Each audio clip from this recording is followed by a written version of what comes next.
The great hall of Verath Prime was silent. 1,000 seats rose in circles around the central platform, and every seat was filled.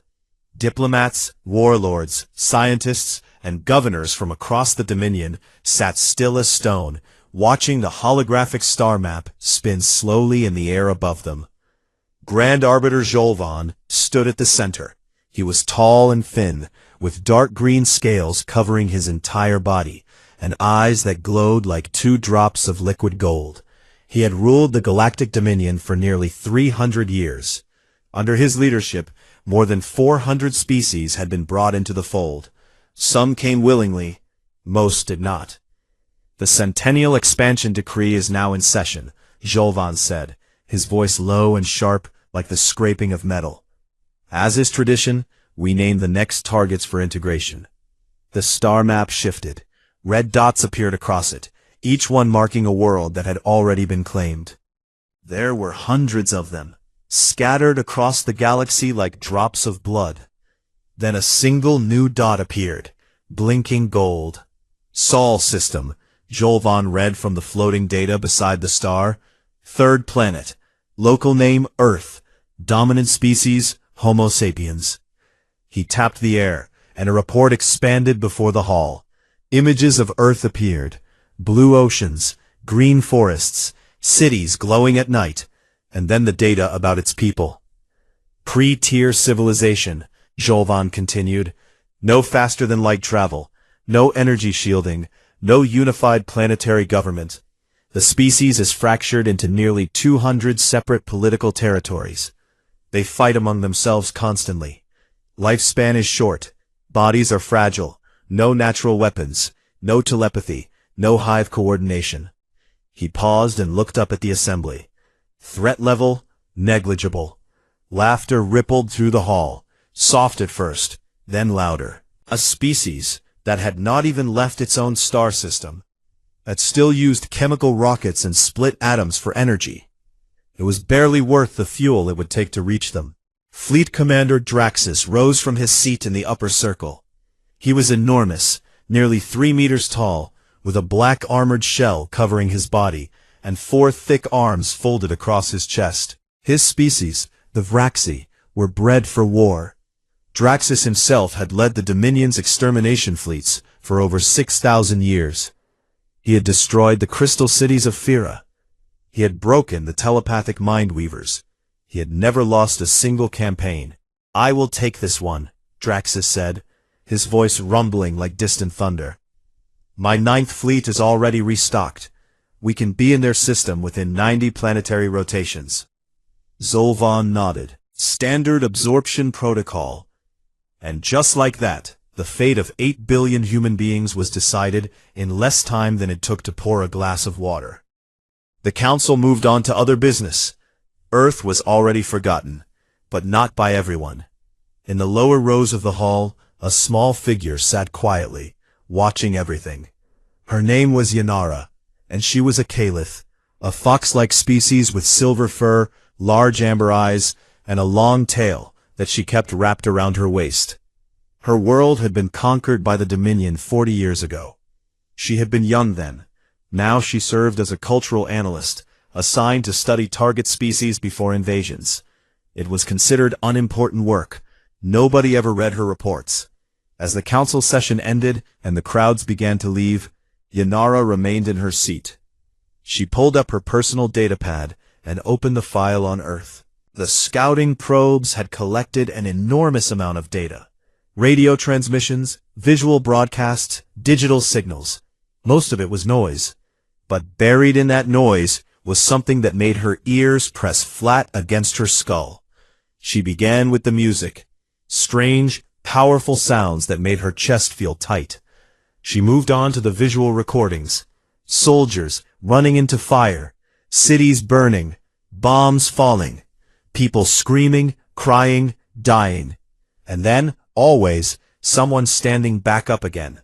Someone rebuilding, someone singing in the ashes.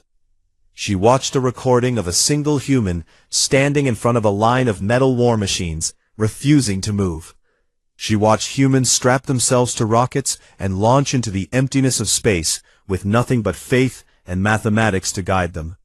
She watched them split the fundamental forces of nature and immediately turn that knowledge into the most destructive weapon their world had ever seen. On themselves. Yanara's hands were shaking. She had studied dozens of species before their absorption. She had read about their cultures, their wars, their art. Most species fought when they had to. Some were aggressive. A few were even dangerous. But none of them were like this. None of them had this strange, terrifying relationship with violence and survival. This constant cycle of destruction and rebuilding. This absolute refusal to stay down. She pulled up the scouting report again. Threat level, negligible. The report had measured their ships, their weapons, their technology. And by those standards, the assessment was correct. Earth had nothing that could challenge a Dominion fleet. Their most powerful weapons were crude nuclear devices. Their fastest ships could barely reach the next planet in their own system. On paper, they were helpless. But Yanara was not looking at their technology. She was looking at their eyes. In every recording, every image, every broadcast, she saw the same thing. A fire that did not go out.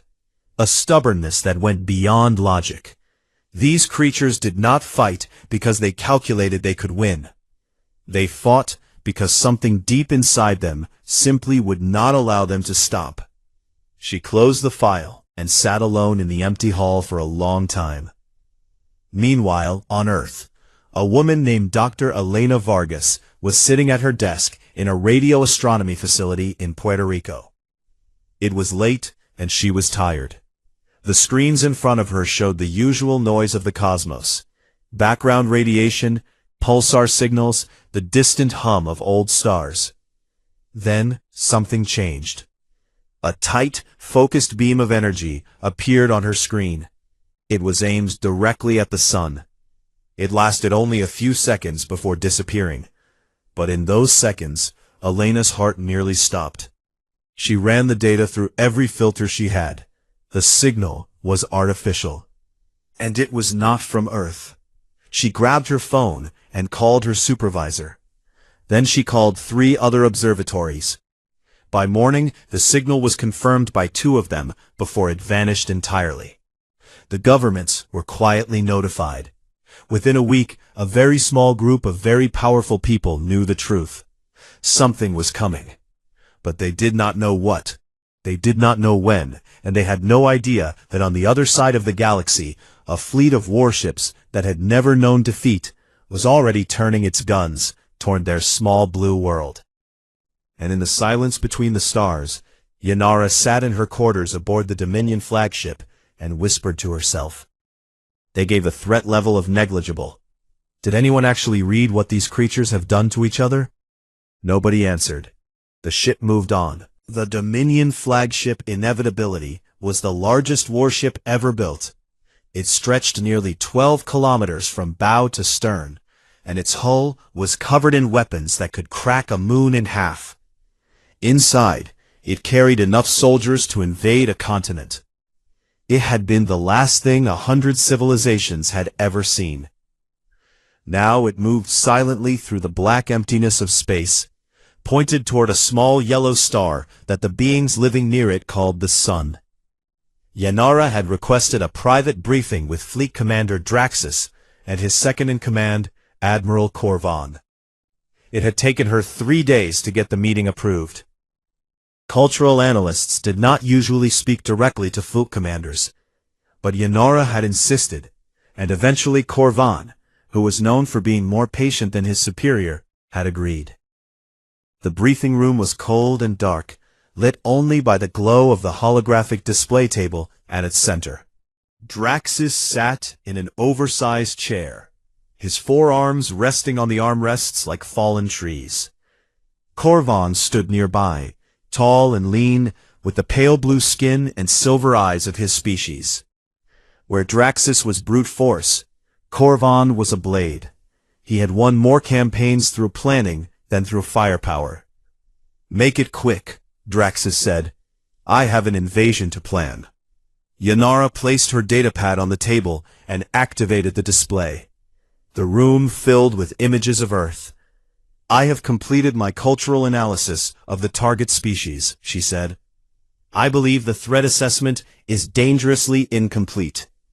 Draxus let out a low grunt that might have been a laugh. "They throw metal tubes into the sky and call it a space program. What could possibly be dangerous about them?" "Not their technology," Yanara said. "Their nature." She played the first recording. It was a speech from a human war leader, a man called Churchill. He spoke of fighting on beaches, in fields, in streets, in hills. He spoke of never surrendering. His voice shook with something that Yanara had learned was called defiance. Draxus watched without expression. Yanara played more. She showed them soldiers from a conflict called World War II charging into walls of gunfire. She showed them the siege of a city called Stalingrad, where humans fought building by building, room by room, for months, through freezing cold and starvation, and refused to give up. She showed them a group of humans called the Spartans, who fought to the last warrior against an army many times their size, knowing they would die. She showed them the atomic bomb. "They discovered the fundamental energy of matter itself," Yanara said quietly. "And the first thing they did with it was build a weapon. And the second thing they did was use it on their own kind." The room was silent. "In their recorded history," Yanara continued, "humans have fought over 15,000 wars. They have killed billions of their own people. They have developed poisons, diseases, and machines specifically designed to destroy each other in the most efficient ways possible. And after every war, every disaster, every collapse, they rebuild. They always rebuild." She showed them a recording of a human with no legs running a race on metal blades. She showed them cities that had been flattened by bombs, now standing again with towers that touched the clouds. She showed them a grainy recording of humans walking on their own moon, using computers less powerful than the calculator on Draxus's desk. Korvan leaned forward. His silver eyes were sharp. "What is the purpose of this presentation?" he asked. "You are telling us they are violent. We already knew that. Many species are violent." "No," Yanara said. "Many species are aggressive. Humans are something different. They do not fight only when cornered. They fight when they choose to. They fight for ideas, for flags, for songs, for people they have never met. They will walk into certain death if they believe the cause is worth it. And here is what truly frightens me." She changed the display. Now the room filled with paintings. Music began to play. Soft, aching, beautiful sounds that seemed to press against the walls. "They create art from suffering," Yanara said. "No other species in the Dominion archives does this at the scale humans do. They write stories about loss. They compose music from grief. They paint beauty from horror. This is not a sign of weakness. This is a sign of a species that has learned to turn pain into fuel. They do not break under pressure. They transform." Draxus was quiet for a long moment. Then he slammed one of his fists on the table. "Enough. They are clever animals with loud voices. My fleet has broken species that could move stars with their minds. These creatures cannot even leave their own system. We will crush them like every other world." He stood and left the room. The door sealed behind him. Korvan did not move. He stared at the display, where a human painting of a starry night sky still glowed in the darkness. "What happens," he said slowly, "when you corner a species that has never stopped fighting?" Yanara had no answer for him. After she left, Korvan sat alone in the briefing room for a long time. Then he opened his personal terminal and loaded the Dominion's standard invasion simulation program. He entered the data for Earth: population, geography, climate, estimated military strength. He used standard Dominion ground tactics and ran the simulation. The invasion failed. He frowned and doubled the number of ground forces. He ran it again. It failed again. The problem was not the initial landing. The Dominion would win every major battle. Their technology was simply too advanced. The problem was what came after. The simulation showed that humans would not surrender after their armies fell. They would scatter into mountains, forests, deserts, and cities. They would fight with whatever they had. Rocks, knives, bare hands. The resistance would never end. The projected casualty rate for Dominion ground forces was unlike anything Corvan had ever seen. He stared at the screen and muttered, "What in the void are these things?" Far away, on the small blue planet that did not yet know it had been sentenced to death, a world was quietly changing. Dr. Elena Vargas had not slept in 4 days. The signal she had detected had been confirmed, analyzed, and classified at the highest level of secrecy. She sat in a room deep underground with a group of scientists and military officers staring at data that should not exist. A man named General Marcus Webb stood at the front of the room. He was broad and gray-haired, with the kind of face that looked like it had been carved from stone. He had spent 30 years preparing for threats, but never one like this. "The signal was a targeted scan of our star," Dr. Vargas explained. "Based on the energy pattern, it came from something artificial, something very far away, and it is moving toward us." "How long?" Webb asked. "Based on the trajectory data, roughly 80 days. The room went cold. Webb picked up a phone. Within hours, a protocol that had been buried in classified files for decades was activated. It was called Blackthorn, and it was designed for one purpose: to prepare humanity for contact with something from beyond the stars. Scientists were pulled from universities. Engineers were pulled from laboratories. Generals and admirals were pulled from their commands. All of them were taken to secure facilities around the world and told the same thing. Something is coming. We do not know what. We do not know why. But we need to be ready. And in the deepest corridors of the galactic network, where signals traveled through hidden channels that the Dominion did not know existed, a message passed between shadows. A network of conquered species, survivors who had hidden and waited for generations, received a single piece of information. The Dominion was heading for a new world, a world called Earth. The collective of shadows listened, and they began to watch. 60 days before the fleet arrived, the world changed forever. It began with whispers. Governments that had hated each other for generations were suddenly talking in private. Military leaders who had spent their careers pointing weapons at each other were now sitting at the same tables, looking at the same data, and feeling the same cold weight in their stomachs. The old arguments did not disappear. The old wounds did not heal. But for the first time in human history, every nation on Earth looked up at the sky and saw the same thing. A threat that did not care about borders. The Blackthorn Protocol expanded. Secret facilities on every continent buzzed with activity. Scientists worked in shifts, sleeping on cots beside their equipment.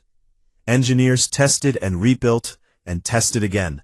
Soldiers trained for a war they could barely imagine. And, at the center of it all, a woman named Adora Obi held the fractured world together with nothing but her voice. President Obi had been born in Lagos, Nigeria. She had risen through diplomacy, negotiation, and a stubbornness that her colleagues compared to stone. She had been elected President of the United Nations General Assembly 2 years earlier, and until now, the position had been mostly ceremonial. Now, it was the most important job on Earth. She moved between governments like a needle pulling thread. When the Americans wanted to launch missiles into space immediately, she calmed them. When the Chinese demanded sole control of the response, she refused. When smaller nations feared they would be left out of the planning, she brought them in. She did not shout. She did not threaten. She simply looked people in the eye and told them the truth. "If we fight each other now," she said in a closed session with the Security Council, "we die divided." And no one in the stars will remember any of our flags. Meanwhile, Dr. Elena Vargas and a global team of scientists were working on something that would change everything. Using the signal data they had captured, they began mapping the frequency patterns of the approaching fleet's communications. It took 3 weeks, 4 supercomputers, and the combined knowledge of every radio astronomer on the planet. But they cracked it. They found the galactic open channel. It was like discovering a radio station that the entire galaxy was tuned into. Every species, every world, every ship in Dominion space used this frequency for official declarations, announcements of conquest, and broadcasts of surrender. It was the Dominion's loudest voice, and now Earth could speak on it. General Webb wanted to use it to send a warning, something that would make the approaching fleet think twice. President Opie shook her head. "Before we show them what we can do," she said, "we show them who we are." She gathered a small team: writers, poets, historians, scientists, soldiers, people from every continent and every walk of life. Together, in a bunker deep below the Swiss Alps, they wrote a single message. It took 4 days. Every word was chosen with care. Every sentence was debated, shaped, and polished until it was exactly right. On the 45th day before the fleet's estimated arrival, Earth spoke to the galaxy for the first time. The message was broadcast not just to the approaching fleet, but to the entire galactic open channel. Every receiver in Dominion space picked it up. Every world, every ship, every station heard the same words at the same time. A species that had never been heard before suddenly filled the silence with a voice that shook the stars. The message said, "To the fleet approaching our world, and to all civilizations who can hear this, we are the humans of Earth. We know you are coming. We know what you intend. We have studied your signal, and we understand. We are not part of your wars. We did not ask for your attention. But now that we have it, hear us clearly. We are a species that crawled out of caves and ice ages. We survived plagues that killed half our number. We split the atom and walked on our moon, all while fighting ourselves. We have buried 100 billion of our dead across our short history. And each time we fell, we stood back up. Not because we are strong, because we do not know how to stay down. If you come in peace, you will find no greater friend in the stars. We have music and stories and laughter enough to share with 1,000 worlds. Our doors will open and our hands will reach out. But if you come to take our world, know this. Every city will fight. Every village will fight. Every single one of us will fight. Not because we believe we can win, but because giving up is something our species has never truly learned. We do not make threats. We simply tell you the truth. Earth is not a target. Earth is a promise. Come if you must. We will be ready, and we will still be here when it is over. The message ended, and the galaxy went mad. On Verath Prime, the Dominion's capital, the Council communication systems crashed within hours. Thousands of signals poured in from vassal worlds across the Empire. Species that had been silent for centuries were suddenly asking questions. What is this world? Who are these beings? What does this mean? On the prison world of Keth, where the broken remnants of the Mind Weavers had been held for generations, an old telepath sat up in his cell. He had not spoken in 20 years. Now he closed his eyes and whispered the words of the message to every Mind Weaver on the planet. Within a day, they had passed it to the next world, and the next, and the next. On the shattered remains of Fira, where the crystalline survivors lived in hiding among the ruins of their once beautiful cities, a young crystal singer heard the broadcast through a stolen radio.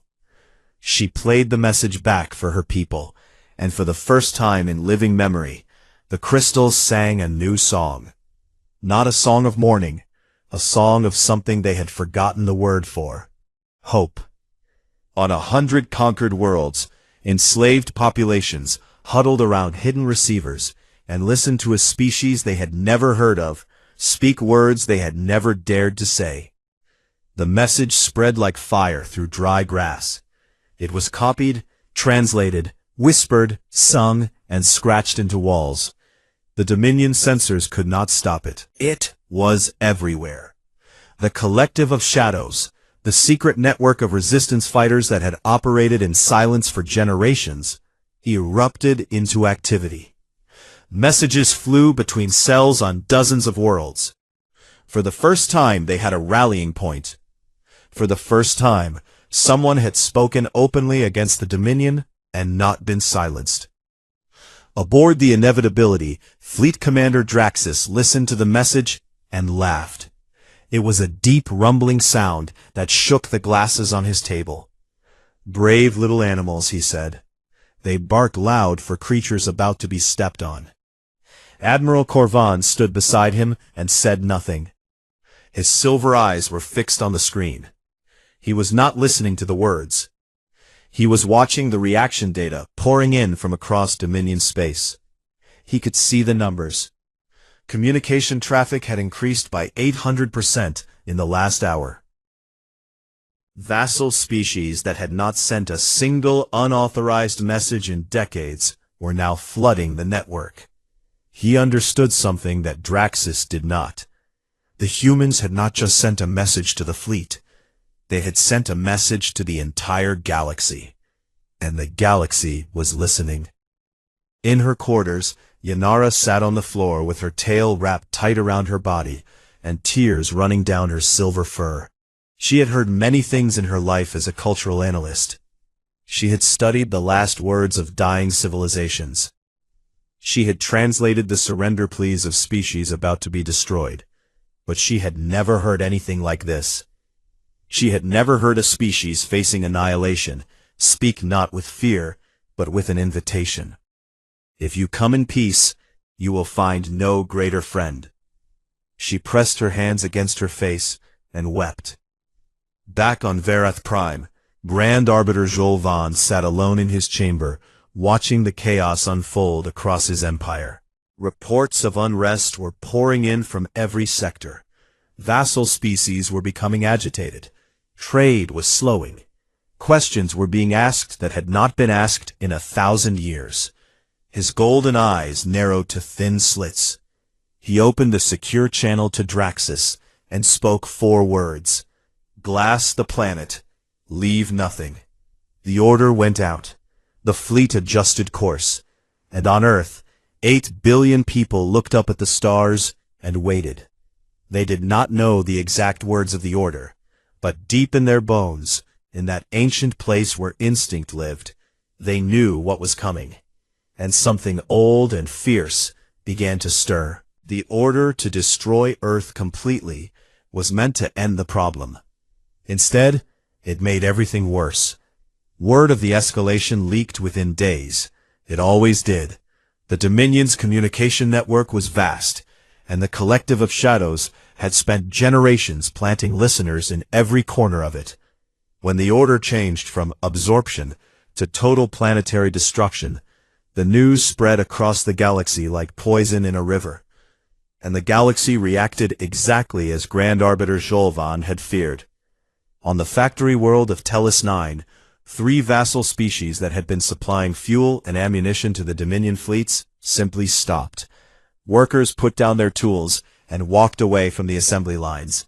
When Dominion overseers demanded they return, the workers looked at them with something new in their eyes and said nothing. They just stood there, unmoving.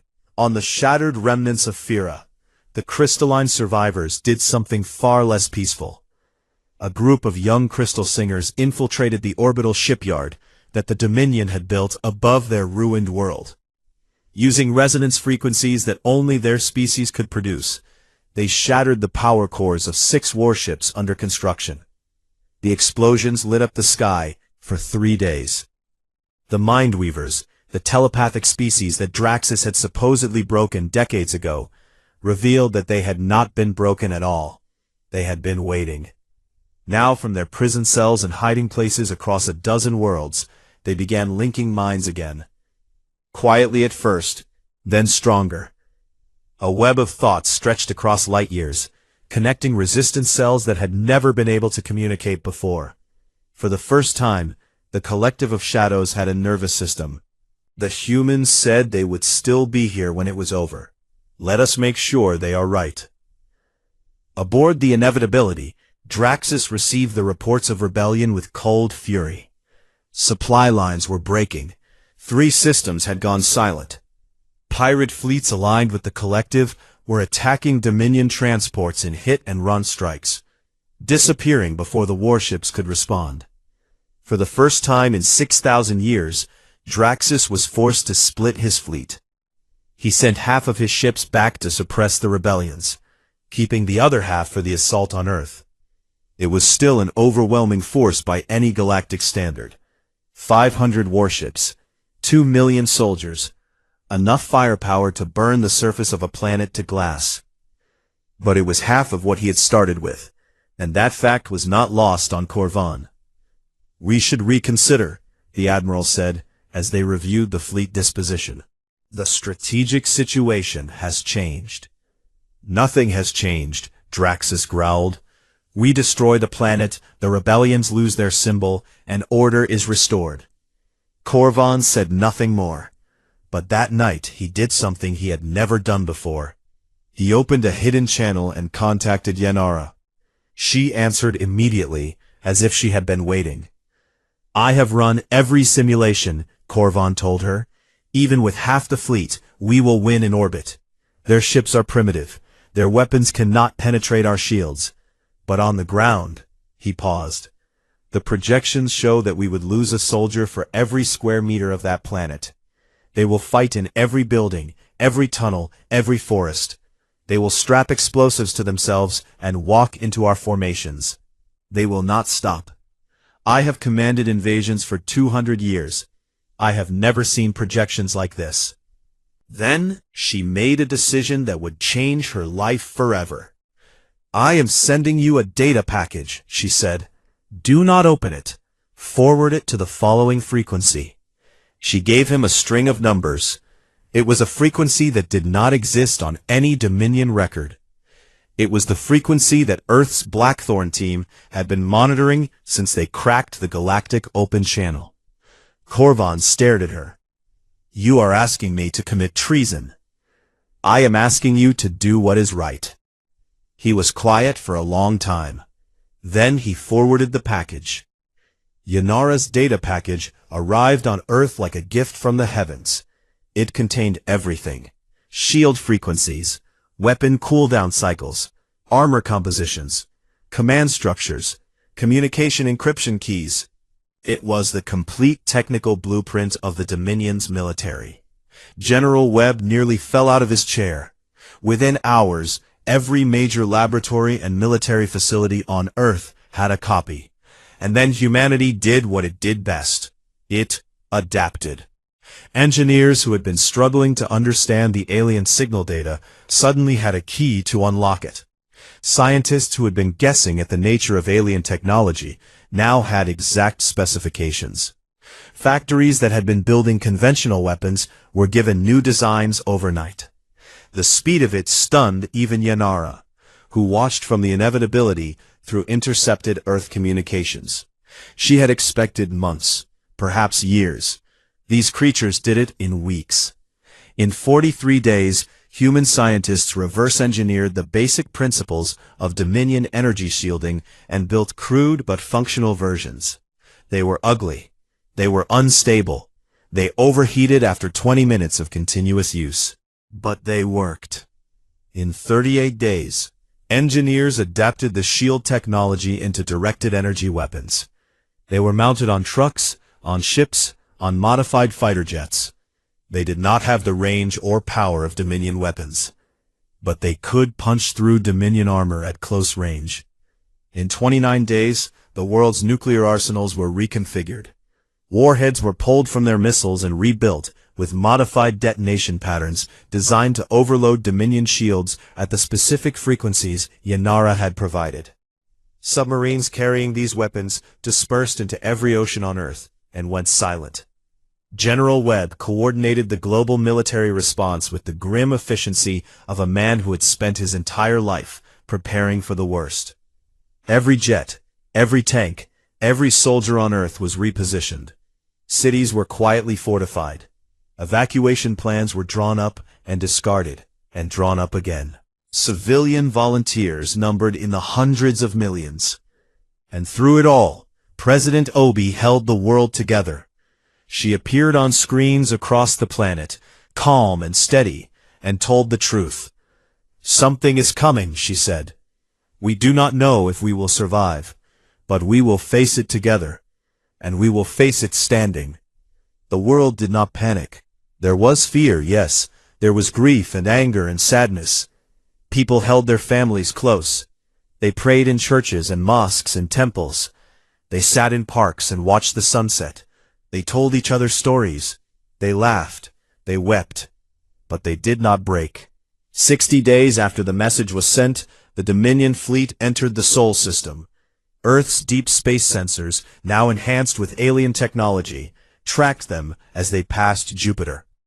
500 warships, moving in perfect formation, their hulls dark against the stars.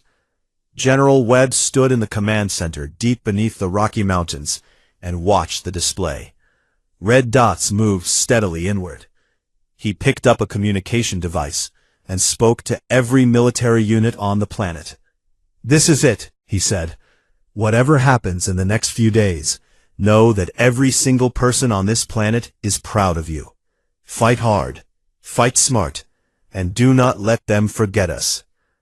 On the inevitability, Draxus watched Earth grow larger on his view screen. A small, blue, beautiful world. He felt nothing. He had seen beautiful worlds before. He had burned them all. Then his communication officer turned to him with a strange look on her face. "Commander, we are receiving another transmission from the planet." Draxus waved his hand. "Play it." It was not a message this time. There were no words. Instead, the speakers filled with sound. Music. Human music. 1,000 songs layered together, from every culture and every age. War drums, trumpets, violins, voices raised in defiance, hymns sung in burning cities, anthems roared by crowds of millions. The sound of a species that had faced the end before, and had always chosen to sing. The music washed through the flagship like a wave. Soldiers stopped in the corridors and listened. Officers paused at their stations. In the engine rooms and weapons bays and barracks, 2 million Dominion troops heard the voice of a world that refused to be silent. In a narrow bunk near the lower decks, a young Dominion soldier from a vassal species sat on his bed and listened. He had been taken from his homeworld as a child and raised to fight for the Dominion. He had never known anything but obedience. He had never questioned an order. Now, for the first time in his life, he hesitated. And outside the viewports, growing larger with every passing hour, Earth waited. Small, blue, defiant, ready. The Battle of Sol began at dawn, though dawn was a meaningless word in space. The Dominion fleet spread out in a wide crescent formation above the blue curve of Earth. 500 warships darkening the sky like a steel curtain. From the command bridge of the Inevitability, Draxus gave the order to advance, and the fleet moved inward with the slow, heavy certainty of a hammer falling. Earth struck first. From orbit, a swarm of kinetic kill vehicles that had been launched weeks earlier and hidden among the planet's satellites came alive all at once. They were simple things. No energy weapons, no alien technology, just dense metal rods accelerated to enormous speeds by gravity and rocket fuel. They hit the forward line of Dominion ships like a wall of invisible fists. Shields flared. 2 smaller warships buckled and broke apart. The rest pushed through, but Draxus felt something he had not felt in 6,000 years. Surprise. Then the nuclear weapons came, modified warheads, tuned to the exact frequencies Yanara had provided, detonated in waves against the fleet's shields. The shields held, but they flickered. Power systems strained. 3 more ships fell out of formation with overloaded generators. From the surface, modified fighter jets screamed into the upper atmosphere, carrying the crude energy weapons that human engineers had built in less than 2 months. They were outmatched in every measurable way. Slower, weaker, more fragile, but they came in numbers that the Dominion had not expected, and they fought with a recklessness that no simulation had predicted. Pilots who knew they would not survive flew directly into Dominion formations, firing until their weapons melted, then ramming their burning aircraft into enemy hulls. For every human ship destroyed, 10 more took its place. The sky above Earth turned into a storm of light and fire and metal. Draxus watched the battle data with growing disbelief. His fleet was winning. Of course it was winning. The technology gap was enormous. Human weapons were primitive by galactic standards. Their shields lasted minutes before failing. Their ships were fragile. On paper, this should have been over in hours. But the humans did not seem to know that. They kept coming, wave after wave. When their jets were destroyed, they launched missiles from the ground. When the missiles ran out, they fired repurposed satellites. When the satellites were gone, they launched anything they could put into the sky. The casualty rate was horrific, but the attacks never stopped. Draxus lost 37 ships in the first 12 hours. It was more than he had lost in the last 1,000 years combined. He ordered the ground invasion.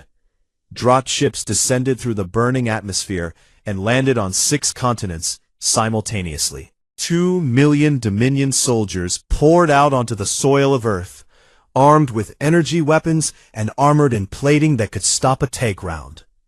They expected resistance. They expected a fight. They were not prepared for what they found. Every city fought. Not just the soldiers. Everyone. In the ruins of a European capital, an old man with a hunting rifle fired from a shattered window until his ammunition ran out. Then threw bricks. In a South American jungle, teenagers used homemade drones to drop explosives on Dominion patrols. In an African city, engineers rigged the entire electrical grid to overload, sending massive power surges through the streets and frying Dominion communication equipment.